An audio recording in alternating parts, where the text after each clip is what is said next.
കോഴിക്കോട് കൂടരഞ്ഞിയിൽ നിന്നും യുവാവിനെ കാണാതായതായി പരാതി. ഊട്ടി കോതേരി സ്വദേശി സതീഷിനെയാണ് കാണാതായത്. 17-ന് രാവിലെ തമ്പുരാൻകൊല്ലി ഭാഗത്തു നിന്നും കാട്ടിലേക്ക് പോകുന്നത് കണ്ടതായി ദൃക്സാക്ഷികൾ മൊഴി നൽകി. പോലീസും വനംവകുപ്പും സംയുക്തമായാണ് തിരച്ചിൽ നടത്തുന്നത്. വിവരങ്ങളുമായി മുക്കത്തുനിന്ന് അബ്ദുൽ കലാം ആസാദ് ചേരുന്നുണ്ട്. ആസാദ്, ഈ കഴിഞ്ഞ ദിവസം രാവിലെയാണ് ഈ യുവാവിനെ സതീശനെ കാണാതാകുന്നത്. ഇയാൾ തനിച്ചാണോ, എവിടേക്കാണ് പോയതെന്ന വിവരമുണ്ടോ? അന്വേഷണം എങ്ങനെയാണ്?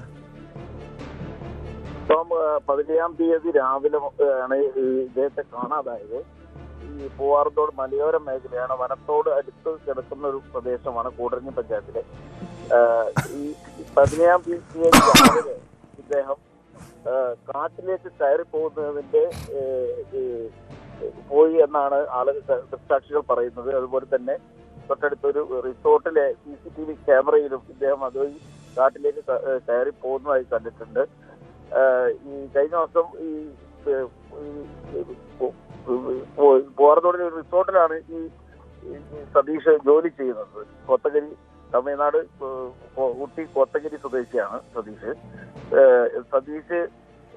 ഇതിനെ കാണാതായതോടെ ഈ റിസോർട്ടിനൊപ്പം തിരുവമ്പാടി പോലീസിൽ പരാതി നൽകുകയും വനം വകുപ്പിന്റെയും പോലീസിന്റെ നേതൃത്വത്തിൽ ഇപ്പോഴും തെരച്ചിൽ നടത്തിക്കൊണ്ടിരിക്കുകയാണ്. ഇദ്ദേഹം അന്ന് രാവിലെ പൂവാറത്തോട് കടയിൽ ചെന്ന് ചായ എല്ലാം കുടിച്ചതിന് ശേഷം ഈ വനത്തിലേക്ക് കയറിപ്പോയി എന്നാണ് ദൃക്സാക്ഷികൾ പറയുന്നത്. ഇപ്പോഴും വനം വകുപ്പിന്റെയും പോലീസിന്റെ നേതൃത്വത്തിൽ തെരഞ്ഞുകൊണ്ടിരിക്കുകയാണ്.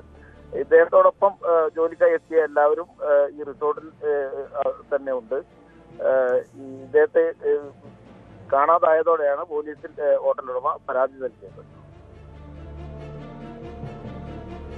അങ്ങനെ ഈ സംശയം എന്താണ്? പോലീസിന്റെയും വനവകുപ്പിന്റെയും സംശയം എന്താണ്? വഴിതെറ്റിപ്പോയതായിരിക്കുമോ, അതോ നീ സ്വന്തം ഇഷ്ടപ്രകാരം അങ്ങനെ ഈ വനമേഖലയിലേക്ക് നടന്നത് പോയതായിരിക്കുമോ? നമ്മളിപ്പോ അവിടെ പഞ്ചായത്ത് മെമ്പർ ഉൾപ്പെടെയുള്ള ആളുകളുമായി ബന്ധപ്പെട്ടിരുന്നു. അവർ പറയുന്നത് ഇദ്ദേഹം തനിച്ച് സ്വന്തം ഇഷ്ടപ്രകാരം കയറിപ്പോയതാണ്. അതുപോലെ തന്നെ ഇദ്ദേഹത്തിന് മാനസികമായ ചെറിയ തോതിലുള്ള പ്രശ്നങ്ങൾ ഉള്ളതായും അവർ പറയുന്നുണ്ട്. ഇത്തരത്തില് ആണ് ഇയാള് വനത്തിലേക്ക് കയറിപ്പോയത്. 17-ാം തീയതി രാവിലെ റിസോർട്ടിൽ നിന്നും ഇറങ്ങി തൊട്ടടുത്ത കടയിൽ ചെന്ന് ചായ കുടിച്ചതിന് ശേഷം കുറച്ച് സാധനങ്ങൾ വാങ്ങിച്ച് ഇദ്ദേഹം സ്വയം വനത്തിലേക്ക് കയറി പോവുകയായിരുന്നു. ഈ ഇദ്ദേഹത്തെ കാണാതെ ആയതിനെ തുടർന്ന് നാട്ടുകാരും റിസോർട്ട് ഉടമകളും എല്ലാം നടത്തിയ പരിശോധനയിൽ ഇദ്ദേഹം പോകുന്ന വഴിയിൽ അരികിലുള്ള റിസോർട്ടിലെ CCTVയിലും ഇദ്ദേഹത്തിന്റെ ദൃശ്യം പതിഞ്ഞിട്ടുണ്ട്. ഇത് കേന്ദ്രീകരിച്ച് ഈ CCTV ദൃശ്യം ഉൾപ്പെടെ കേന്ദ്രീകരിച്ചാണ് വനംവകുപ്പിന്റെയും പോലീസിന്റെയും ഒക്കെ നേതൃത്വത്തിൽ ഇപ്പോഴും പരിശോധന നടത്തുന്നത്.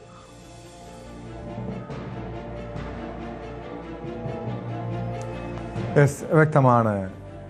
ആസാദാണ് മുക്കത്തുനിന്ന് വിവരങ്ങൾ നൽകിയത്. എന്തായാലും വനമേഖലയിലേക്ക് പോയ യുവാവിനെ കണ്ടെത്താനുള്ള തിരച്ചിൽ പോലീസും വനംവകുപ്പും ഊർജിതമാക്കിയിട്ടുണ്ട്. കൂടുതൽ വാർത്തകൾക്ക് News 18 Keralam YouTube channel subscribe ചെയ്യുക.